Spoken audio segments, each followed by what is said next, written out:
Okay, here we have a Cobra 29XLR, if this will ever focus. And this was given to me for free. You can see that it was bought for $9.99 of Goodwill. And this is one of the older ones, as you can see here. Let you see that. Made in Japan. Pretty heavy radio compared to the modern 29s. And interestingly enough, this one, if you unplug the microphone cord, the audio disappears.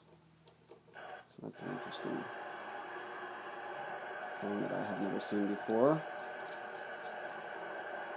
So I haven't opened this radio up, I haven't done anything to it. This is just how I got it.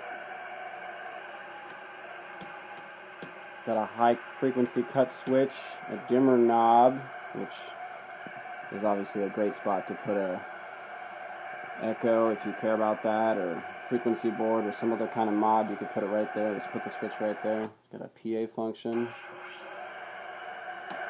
Noise blanker, automatic noise limiter, pretty standard. SWR calibrate and SRF switch. Got your dynamite control over here where the volume control usually is. I thought that was kind of interesting. Everything else is pretty much the same. Here's your squelch calibration, or your squelch rather. Here's your SWR calibration. Here's your RF gain control, which is always nice, and of course the delta tune, which has a nice little center indent there, so you can just leave that right smack dab in the middle. Okay, so before we play with the transmit on this thing, we're going to tune around the band and see how it sounds on receive. If there's anything to listen to right now.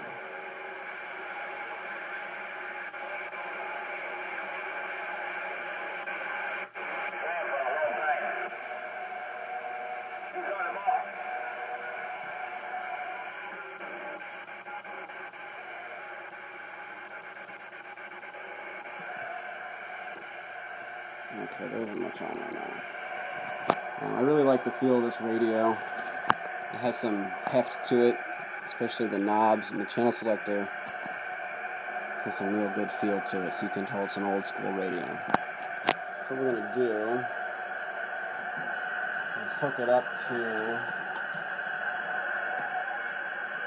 a dummy load and this Palomar meter over here. Let's see what we can get out of it.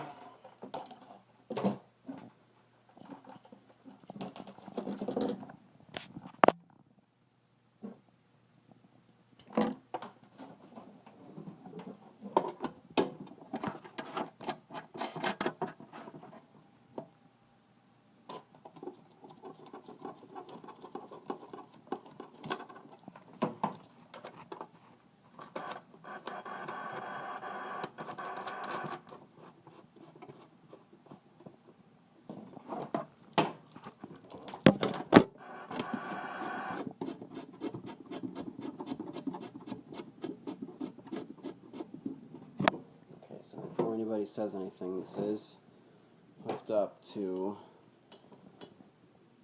a dummy load. Okay, we're not actually putting anything on the air right now. Okay, set it to the 10 watt range, and we're on channel 19, which is the middle of the band. Wow. Okay, we'll try the 100 watt range. So right there we're showing about 15 watts, and that's with no modulation at all. Hello, audio 1, 2, and of course it's not actually keying up with any audio. Hello, 1, 2, that could be a microphone problem. Let's see, let's swap the mics real quick. This thing was swinging the other day when I initially tried it out. Try the different microphone here.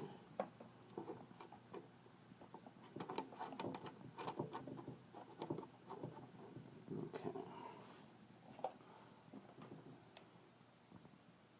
Audio.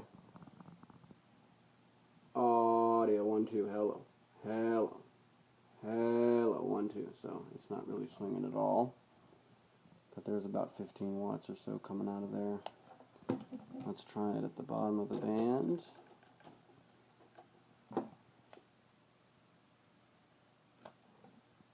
And then the top. Well, it's about the same. So whoever had this radio before me definitely did something to it, because it should not be doing about 15 watts carrier out of the box. But that's okay. I'm not sure why there's not any swing, but that's how these radios are designed to be legally out of the box. So, interesting little find. And at some point I'm going to open it up and see what she can do. Let's go ahead and plug it back into the antenna here.